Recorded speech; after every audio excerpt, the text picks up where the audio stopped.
Hello everyone, start करते हैं आज। फंक्शन क्या है? फंक्शन बेसिकली क्या हो रहा था अभी तक हमने जो पढ़ा वो कोड हम क्या कर रहे थे, टॉप टू डाउन मैनर में एग्जीक्यूट होता है सी में। तो हम क्या कर रहे थे, हम डायरेक्टली स्टेटमेंट्स लिख रहे थे ब्लॉक के अंदर, देन वो एग्जीक्यूट हो रहे थे। ठीक है, लेकिन दिक्कत यहाँ पे क्या थी कि अब अगर हम कभी किसी सॉफ्टवेयर पर काम करते हैं तो क्या होता है कि कोई एक बंदा तो सॉफ्टवेयर पे काम नहीं कर रहा होता है। ठीक है, कि हमें एक ही लाइन में एक ही सेट ऑफ कोड में सारे कोड डालने हैं। ठीक है, तो क्या होता है कि हम 10 बंदे काम कर रहे हैं तो हमें 10 तरीके की चीज़ें चाहिए होंगी। वो कुछ और कोड लिख रहा होगा, हम कुछ और कोड लिख रहे होंगे, तो हम कैसे कंबाइन करें चीज़ों को। ठीक है, तो उसके लिए कॉन्सेप्ट है सी में फंक्शन। ठीक है, फंक्शन से क्या होता है कि हो सकता है कि हमें कुछ नंबर ऑफ टास्क किसी चीज़ से परफॉर्म करने हैं। मतलब कुछ टास्क ऐसे हैं जो हमें किसी और टाइम पे परफॉर्म करने हैं, कुछ टास्क ऐसे हैं जो हमें पहले परफॉर्म करने हैं, कुछ बाद में करने हैं। तो हम क्या करेंगे, हम उनको ऑर्डर दे सकते हैं। फंक्शंस, छोटे छोटे फंक्शंस बना सकते हैं। ठीक है, फंक्शंस क्या होता है, ये होते हैं कोड रीयूजेबिलिटी में यूज हो जाते हैं।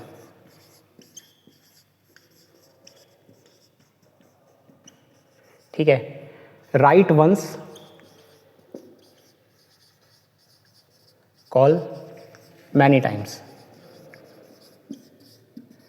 फंक्शन को अगर अच्छे से समझना है तो हम देखते हैं, जैसे वॉइड मेन लिखा हुआ है।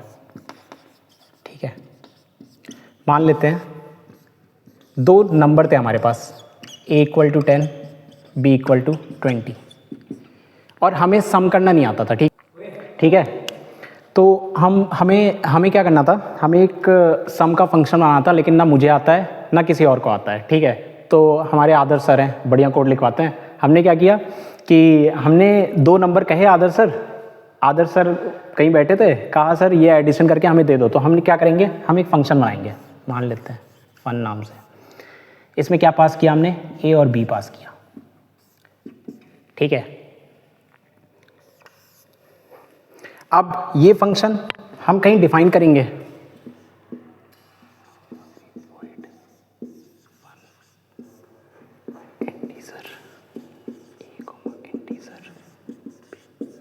ठीक है। ये फंक्शन क्या करेगा, ये हमें 2 नंबर का सम रिटर्न करेगा, या फिर अभी रिटर्न नहीं कर रहे हैं हम, अभी तो हमने वॉइड किया, हम प्रिंट करा रहे हैं। हमने फेंका नंबर और हमें चाहिए था सम, तो क्या होगा यहाँ पे, प्रिंट f,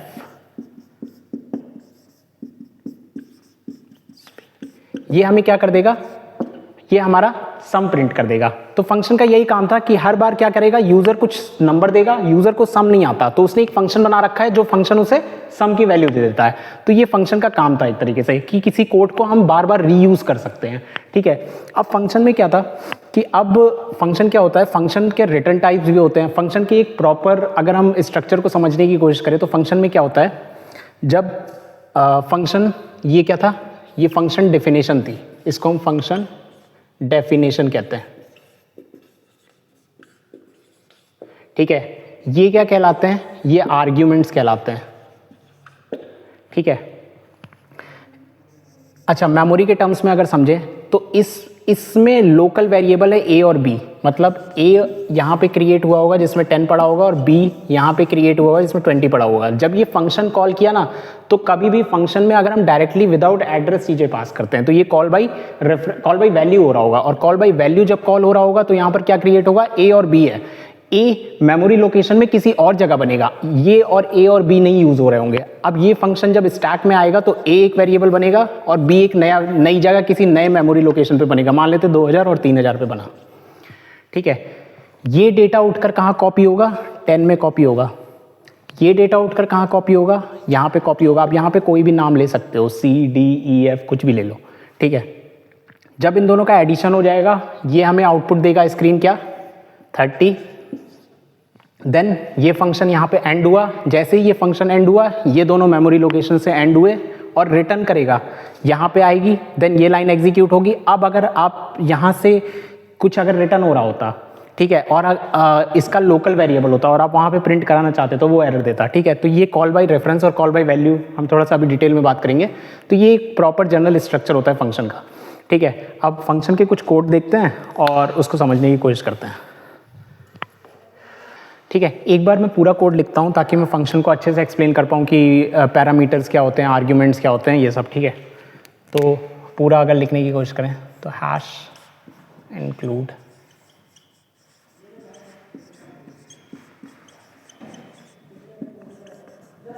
सी में हम एक चीज़ जानते हैं, हमेशा कोड कैसे एग्जीक्यूट होता है, टॉप टू बॉटम एग्जीक्यूट होता है, ठीक है। तो हमेशा हमें क्या करना पड़ेगा, सी में अगर एक तरीका है आप हमेशा मेन के नीचे फंक्शन को बनाओ तब तो ठीक है, लेकिन अगर मेन के ऊपर तुम फंक्शन लिख रहे हो, ठीक है, नहीं मेन के ऊपर फंक्शन बनाओ तब तो आपको डिक्लेरेशन की जरूरत नहीं है। लेकिन अगर आप मेन के नीचे बना रहे हो, क्योंकि प्रोग्राम हमेशा सी का कहाँ से स्टार्ट होता है, मेन से स्टार्ट होता है, और मेन के नीचे अगर आप फंक्शन लिख रहे हो तो आपको गारंटीड है कि आपको डिक्लेरेशन करना पड़ेगा, अदरवाइज वो एरर देगा।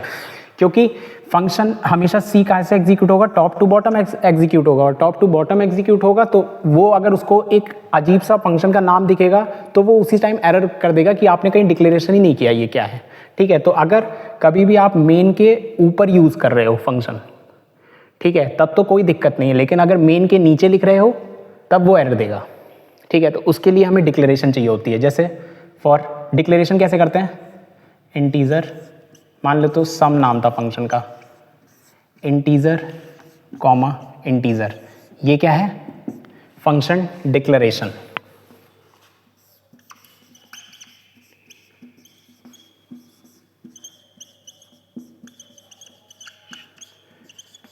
ठीक है।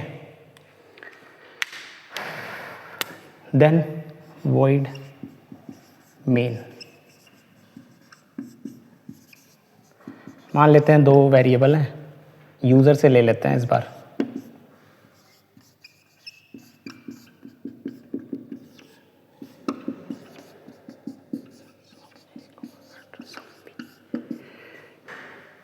ठीक है।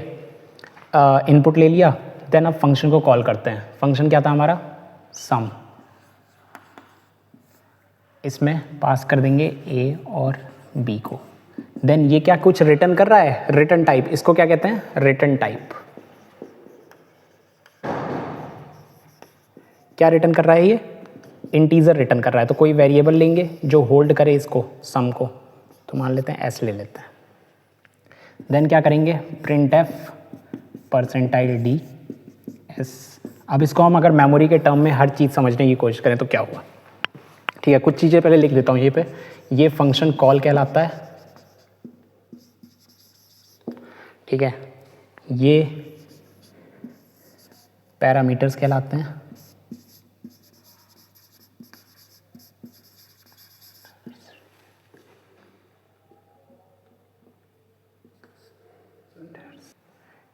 ठीक है। तो ये क्या कहलाते हैं, आर्ग्यूमेंट कहलाते हैं। इसको थोड़ा सा और प्रिसाइज वे में बोले तो एक्चुअल आर्ग्यूमेंट कहलाते हैं, ठीक है ये। देन अब फंक्शन तो डिफाइंड हो गया, ठीक है। अब फंक्शन डेफिनेशन भी तो लिखनी पड़ेगी, तो फंक्शन डेफिनेशन क्या हो जाएगी, सम, रिटर्न टाइप क्या है इसका, इंटीजर, और यहाँ पर क्या हो जाएगा, दोनों किस टाइप के हैं इनके, इंटीजर इंटीजर टाइप के हैं, तो डेटा टाइप इंटीजर। यहाँ से क्या आ रहा है, ए आ रहा है, तो यहाँ पे कोई भी नाम ले लो, एक्स या इंटीजर वाई, ठीक है। देन क्या हो जाएगा, देन अब सम करना था तो एक यहाँ पे वेरिएबल ले लेते हैं, इंटीजर सम,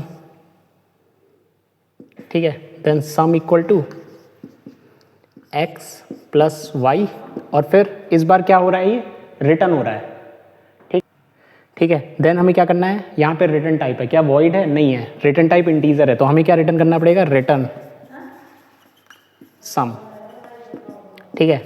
ये रिटर्न सम किया, तो अब ये चलेगा कैसे, ठीक है। इसको बोल देते हैं हम, उसको एक्चुअल आर्ग्यूमेंट बोल देते हैं, इसको हम फॉर्मल आर्ग्यूमेंट बोल देते हैं, ठीक है। और इनको पैरामीटर्स भी बोल देते हैं, ठीक है। ये एक्स वाई जेड ऐसे पैरामीटर्स बन रहे हैं, ठीक है।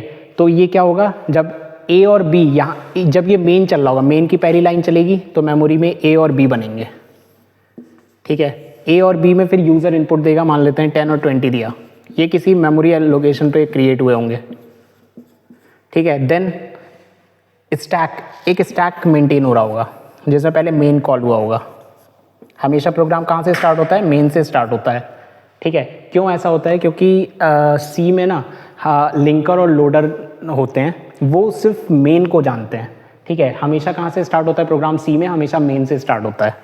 तो मेन की किस लाइन पे, अगर मैं लाइन नंबर 1 लिख दूँ, इसको लाइन नंबर 2 लिख दूँ, लाइन नंबर 3 लिख दूँ, और ये लाइन नंबर 4 हो गई, ठीक है, तो ये क्या एक्टिवेशन रिकॉर्ड में क्या होल्ड करके चलेगा, लाइन नंबर 3, ठीक है, क्योंकि लाइन नंबर 3 से ये कॉल हुआ है। जब ये कॉल हुआ तो ए और बी, अब फंक्शन, अब स्टैक में क्या आ गया, स्टैक में आ गया सम, ठीक है। सम में फिर 2 वेरिएबल बने, कौन कौन से, एक्स वाई और एक सम नाम का बना, ठीक है। एक्स में क्या गया, एक्स में गया 10, वाई में गया 20, इन दोनों का सम हुआ 30, ठीक है। अब जैसे ही इसकी भी अगर लाइन 1 2 3 मान लें, जैसे ये 3 लाइन एग्जीक्यूट हुई, सम रिटर्न हुआ 30, जैसे ही ये रिटर्न करेगा, ये तीनों इसके लोकल वेरिएबल थे, ये तीनों खत्म, और इस ये स्टैक से ये फंक्शन खत्म, इसने रिटर्न क्या किया था 30, रिटर्न होकर किस में आया, ये यहाँ पे एक्टिवेशन रिकॉर्ड चेक करेगा, 3rd लाइन से स्टार्ट करना है, तो एस में ऐसे एक वेरिएबल बनेगा जिसमें क्या आया 30 आया। देन 4th लाइन चली, 30 प्रिंट किया आउटपुट स्क्रीन पे, और फिर लास्ट लाइन चली और मेन भी स्टैक से टर्मिनेट हो गया, तो आउटपुट क्या आया 30 आया। ये होता है पूरा फंक्शन का एग्जीक्यूशन, ठीक है। तो हमने ये देखा ये डिक्लेरेशन की जरूरत क्यों पड़ी। अगर मान लो ऐसा कुछ करते कि जो हमारी फंक्शन की डिफिनेशन थी, ठीक है, अगर हम मेन के ऊपर ही लिख देते तो फिर कोई एरर नहीं आती, ठीक है। लेकिन अगर हम मेन के बाद फंक्शंस को डिफाइंड कर रहे हैं, ठीक है, तो कंपाइलर टॉप डाउन अप्रोच से आएगा, तो उसको अगर फंक्शन पहले ही मेन में मिल जाएगा तो वो एरर दे देगा, या फिर फंक्शन को ऊपर लिखो तब डिक्लेरेशन की जरूरत नहीं है, और अगर फंक्शन को तुम बाद में लिख रहे हो तो पहले हमें फंक्शन डिक्लेयर करना पड़ेगा। लेकिन 1-2 डिफॉल्ट केसेस हैं वो चल जाते हैं, क्योंकि एक जब कंपाइलर रन हो रहा होता है ना, तो उसका एक माइंडसेट होता है कि ये शायद उसमें प्री डिफाइंड है इस टाइप का फंक्शन, अगर मिलेगा तो वो चल जाता है कुछ केसेस में। तो वो कौन सा केस है जिसमें वो एरर नहीं देगा, वो मैं केस बता देता हूँ, ठीक है। एक बाय डिफ़ॉल्ट केस होता है जिसमें वो एरर नहीं देगा, क्या होता है वो होता है तुम्हारा वॉइड मेन। बाय डिफ़ॉल्ट जो होता है ना, वो बाय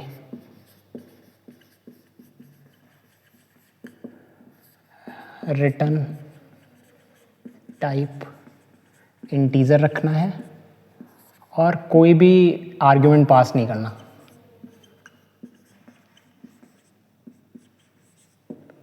ठीक है। फॉर एग्जांपल सम ही बना लेते हैं, कॉल कर दिया, यहाँ पे इंट n इक्वल टू रख लेते हैं, प्रिंट एफ % id n कर लेते हैं, ठीक है। ये एरर नहीं देगा, ये एक जर्नल सिर्फ यही एक केस है जो एरर नहीं देगा, ठीक है।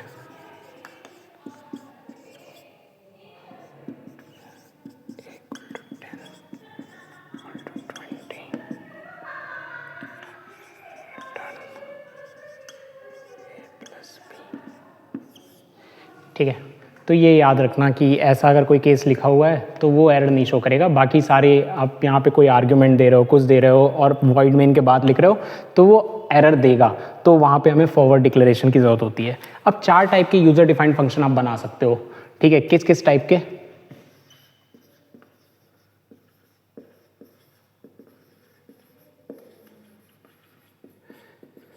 पहला होता है नो रिटर्न नो पैरामीटर। इस टाइप का एक फंक्शन आपको देखने के लिए मिल सकता है। एक मिल सकता है आपको रिटर्न होगा बट नो पैरामीटर। एक आपको मिल सकता है नो रिटर्न बट पैरामीटर होगा। एक आपको मिल सकता है रिटर्न और पैरामीटर दोनों होंगे, ठीक है। ये 4 टाइप के आपको फंक्शन देखने को मिल सकते हैं, ठीक है। इनके एक एक एग्जांपल देख लेते हैं, देन एंड करते हैं। जैसे नो रिटर्न, अगर यहाँ पे हम क्या कर देते कि सम को कॉल करते और रिटर्न टाइप कुछ भी नहीं देते, और यहाँ पे रिटर्न नहीं करते, हम प्रिंट एफ कर देते।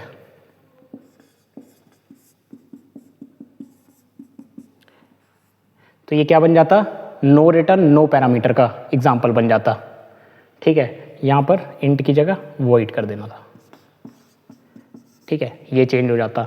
अगर कहता रिटर्न करो लेकिन पैरामीटर नहीं है तो जो पहले एग्जाम्पल था वो हो जाता। कहता अगर रिटर्न टाइप नहीं है लेकिन पैरामीटर है तो पैरामीटर अगर पास करना है तो यहाँ पे int a equal to 10 b equal to 20 रख देते और यहाँ से a कॉमा b पास कर देते और सम में यहाँ पे फिर लिखना पड़ता integer a comma integer x comma integer y, ठीक है, और यहाँ पे x और y का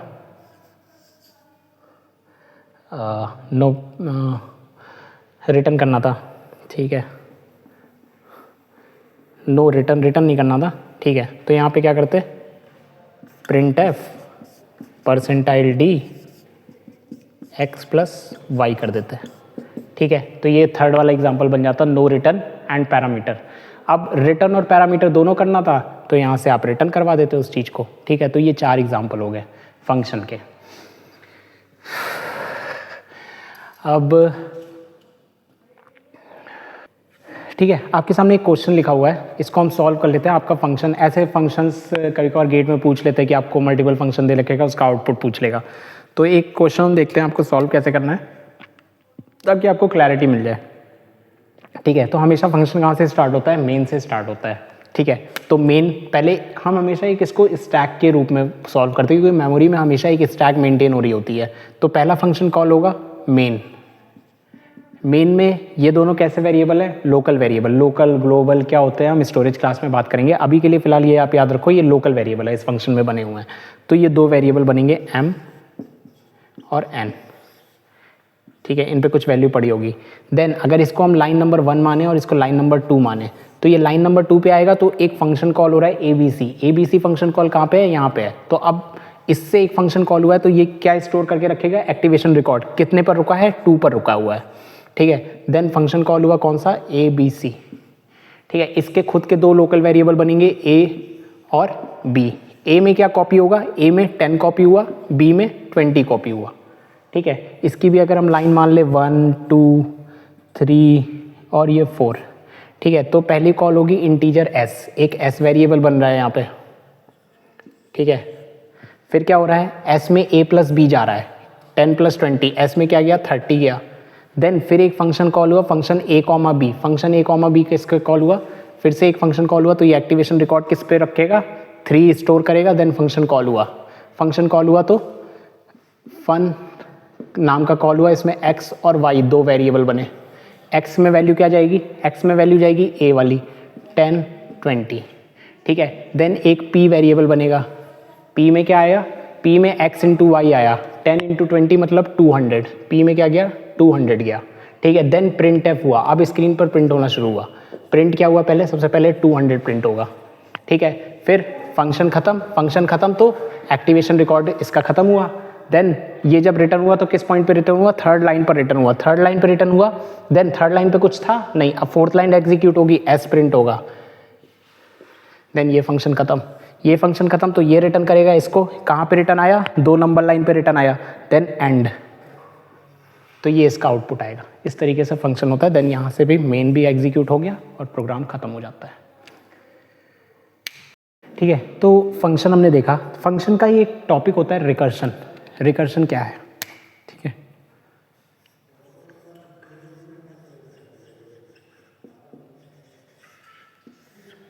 ठीक है, रिकर्शन में क्या होता है, फंक्शन क्या करता था, फंक्शन को हम क्या कर देते हैं, फंक्शन एक ऐसा कोड होता है जिसको हम बार बार यूज कर सकते हैं, ठीक है। रिकर्शन क्या होता है, रिकर्शन एक फंक्शन ही होता है जो खुद को कॉल करता है मैनी टाइम्स जब तक कि उसको टर्मिनेशन कंडीशन ना मिले, ठीक है। तो recursion function call it self again and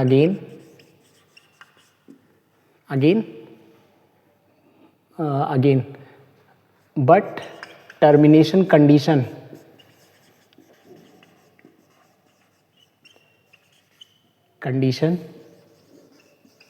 is mandatory.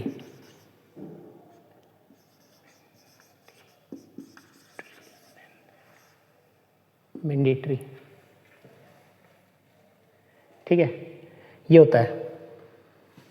क्या है मतलब, इसका मतलब क्या हुआ, कुछ ऐसा हुआ कि आपने एक फंक्शन बनाया, आप उस फंक्शन को बार बार कॉल करना चाह रहे हो, लेकिन अगर उसमें टर्मिनेशन कंडीशन नहीं है तो क्या फंक्शन रुक पाएगा, नहीं रुक पाएगा।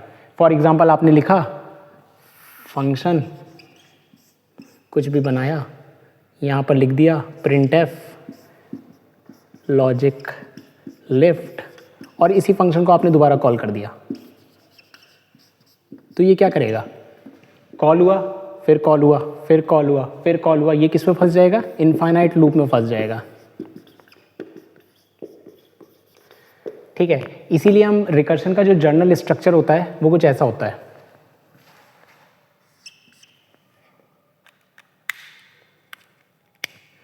कोई फंक्शन है,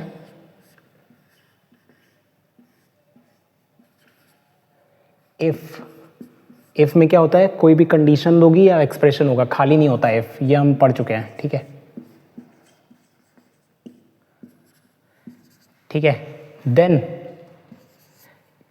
थोड़ा सा काम खुद करेंगे, बाकी काम हम रिकर्शन पर छोड़ देंगे। रिकर्शन की एक और डेफिनेशन है, अच्छी डेफिनेशन है, अगर हम समझने की कोशिश करें तो मान लेते हैं एक लाइन खड़ी है लंबी सी, और हमसे कहा गया कि इस लाइन में कितने नंबर ऑफ स्टूडेंट है ये काउंट करके बताओ।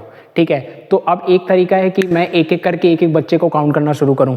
ठीक है, तो अगर एक एक करके काउंट करना शुरू करूंगा, मान लो बहुत दूर तक लाइन लगी हुई है, तो काउंट कर पाऊंगा क्या, हो सकता है बीच में गिनती भूल जाऊं या फिर हो जाए। तो एक अच्छा मेथड क्या है कि मेरे आगे जो खड़ा है मैं उससे कहूँ कि तुम्हारे पीछे कितने लड़के हैं वो काउंट करके तुम बताओ, तो वो क्या कहेगा, मान लो ऐसे 5 लड़के खड़े थे,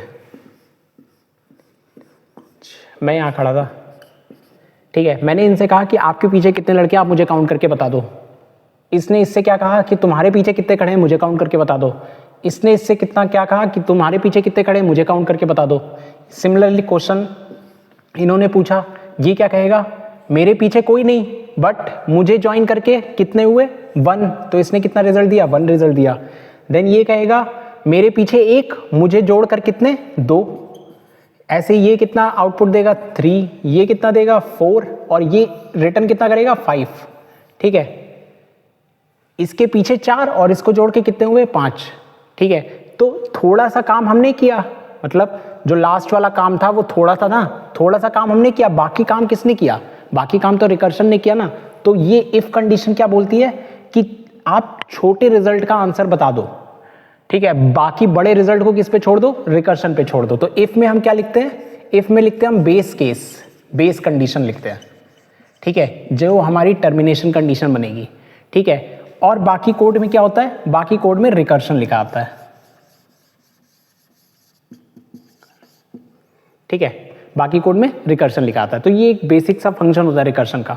ठीक है, अब हम अगर एक छोटा सा कोड देखें कि रिकर्शन का देखें, प्रिंट फिबोनाची नंबर क्या होता है। ठीक है, प्रिंट फिबोनाची नंबर प्रिंट कराना है, तो उसका अगर हम रिकर्शन का कोड देखें, ठीक है, तो क्या होगा, फिबोनाची नंबर पहले आपको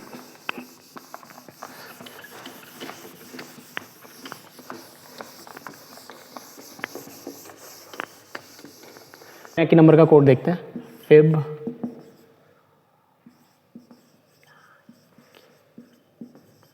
क्या होता है, फिबोनाची नंबर।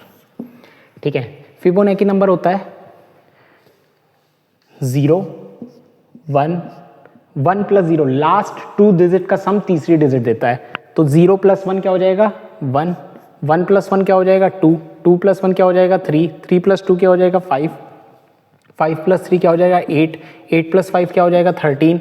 ऐसे ये चलता है, मतलब तीसरा टर्म अपने प्रीवियस 2 टर्म का सम होता है फिबोनाची नंबर। ठीक है, अब अगर हम रिकर्शन से बात करें कि कोई मुझसे कहता है फिबोनाची ऑफ 5 बता दो क्या आएगा, या फिर फिबोनाची ऑफ 3 बता दो, तो अगर हम रिकर्शन से इसका कोड देखने की कोशिश करें, एक छोटा सा रिकर्शन समझ रहे हैं। ठीक है, इसका कोड देखते हैं। तो वॉइड मेन होगा,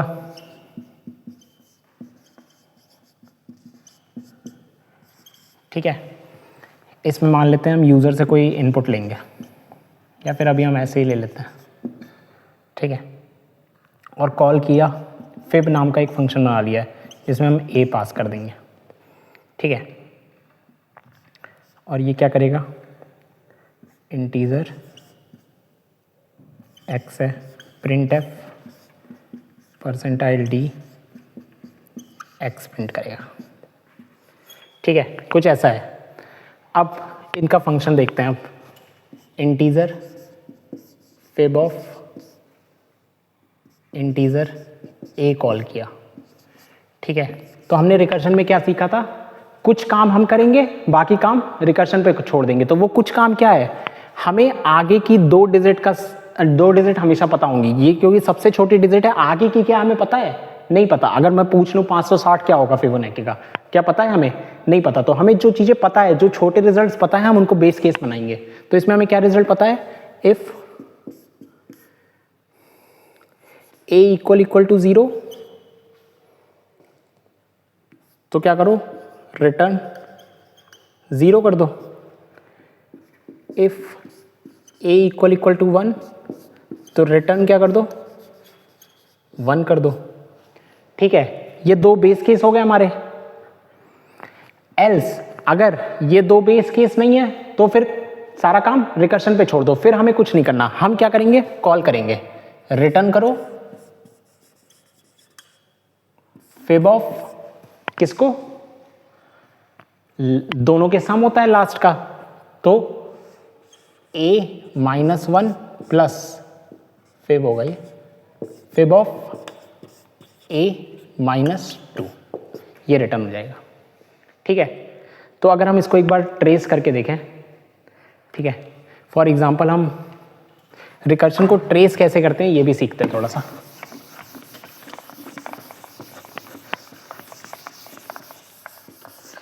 ठीक है, ट्रेस किसके लिए करें, n इक्वल टू 4 के लिए करते हैं, मतलब a इक्वल टू 4 के लिए करते हैं। ठीक है, यहाँ पे 3 4 ले लेते हैं। ठीक है, फिब ऑफ 4 गया, फिब ऑफ 4 कॉल हुआ तो पहली लाइन कॉल होगी क्या, फिब ऑफ 4 a की वैल्यू क्या हुई, 4 हुई। 4 इक्वल टू 0 है, नहीं है। 4 इक्वल टू 1 है, नहीं है। तो रिकर्शन कॉल हुआ, तो ये क्या बनेगा, फिब ऑफ क्या करो, क्या कॉल करोगे, a -1 मतलब 3 हुआ, और फिब ऑफ 2 हुआ, बीच में प्लस। ठीक है, रिकर्शन में हमेशा याद रखो जो चीजें रिटर्न हो रही है, जो फंक्शन कॉल में जो चीजें लिखी हुई है एज इट इज यहां पे लिखो। ठीक है, देन फिब ऑफ 3 है, फिर ऊपर चेक करेगा कॉल हुआ फंक्शन, क्या 3 इक्वल टू 0 है, नहीं है। 3 इक्वल टू 1 है, नहीं है। तो फिर यहां पे कॉल होगा fib of 2 plus fib of 1। Fib of 2 इसी तरह कॉल होगा तो क्या होगा, क्या 0 है, नहीं है। क्या 1 है, नहीं है। तो fib of 1 plus fib of क्या हो जाएगा, ये 0 हो जाएगा।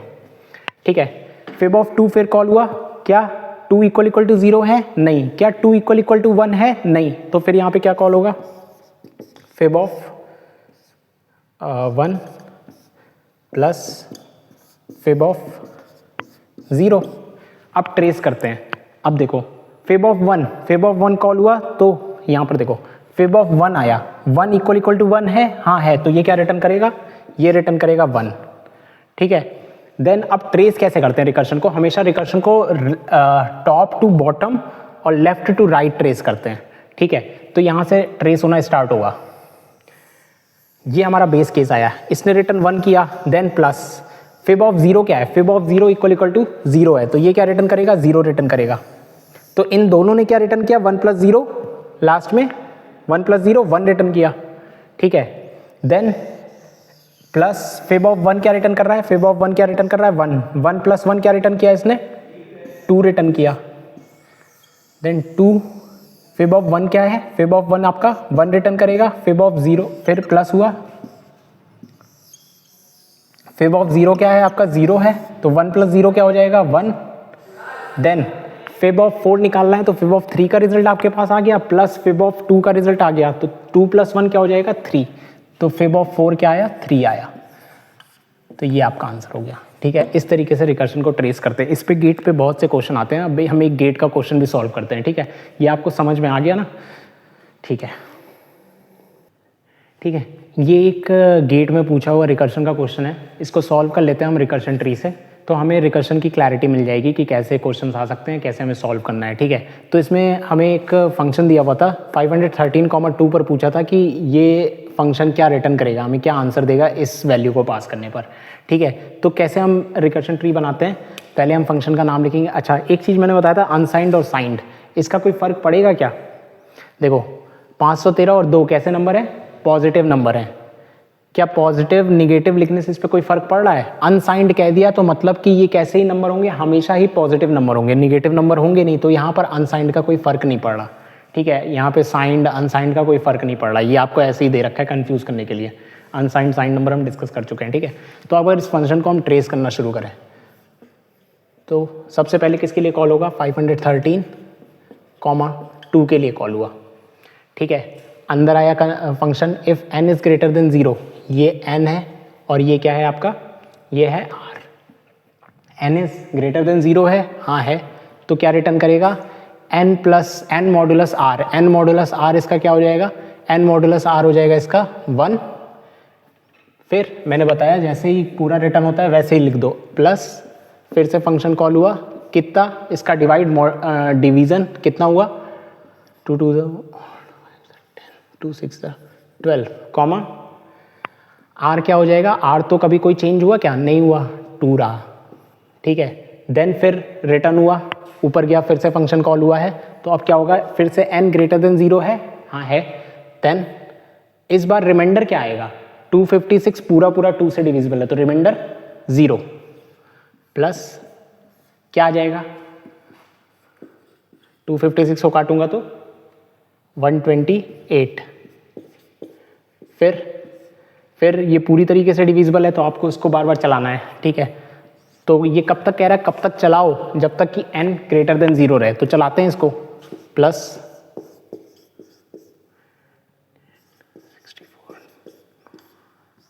0 प्लस फिर से ये चलेगा, कितना हो जाएगा? फिर से ये चलेगा,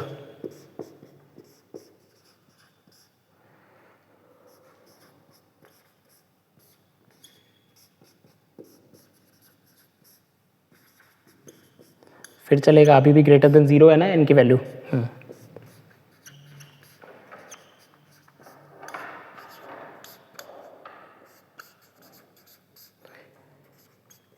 यहाँ पे भी अभी ग्रेटर देन 0 है, तो क्या आ जाएगा?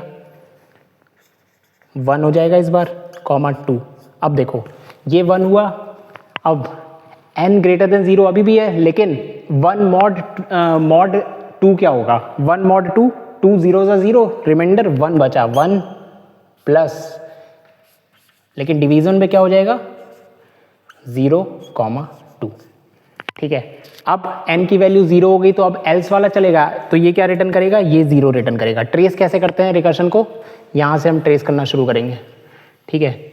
ये फंक्शन इसको कॉल किया, इसको कॉल किया, ये होते होते होते होते ये ट्रेस हुआ, ये ट्रेस हुआ, ये ट्रेस हुआ, देन ये ट्रेस हुआ और ये हुआ, ये 0 दिया, ये रिजल्ट कितना दिया? 0, 0 प्लस 1, इसने कितना रिजल्ट दिया? 1, 1 प्लस 0, इसने रिजल्ट कितना दिया? 1, इसने कितना रिजल्ट दिया? 1, ये 0 प्लस 1, 1, इन दोनों ने रिजल्ट 1 दिया, 0 प्लस 1, इन दोनों ने रिजल्ट 1 दिया, 0 प्लस 1, इन्होंने रिजल्ट 1 दिया, 0 प्लस 1, इन्होंने रिजल्ट 1 दिया, 0 प्लस 1, इन्होंने रिजल्ट 1 दिया, देन 1 प्लस 1 रिजल्ट 2 दिया। आंसर क्या है इसके लिए? 2। यही आपका आंसर है इस क्वेश्चन का, ठीक है। तो आपको ये रिकर्शन ट्रेस करना भी आना चाहिए। कैसे ट्रेस करते हैं आपको ये आना चाहिए, क्योंकि सबसे ईजिएस्ट मेथड आपको गेट में यही मिलेगा, ठीक है। तो इसकी प्रैक्टिस करिए आप क्वेश्चंस लगा के, और जब हम क्वेश्चंस की सीरीज लाएंगे तो इसमें और भी क्वेश्चंस कराएंगे। Thank you.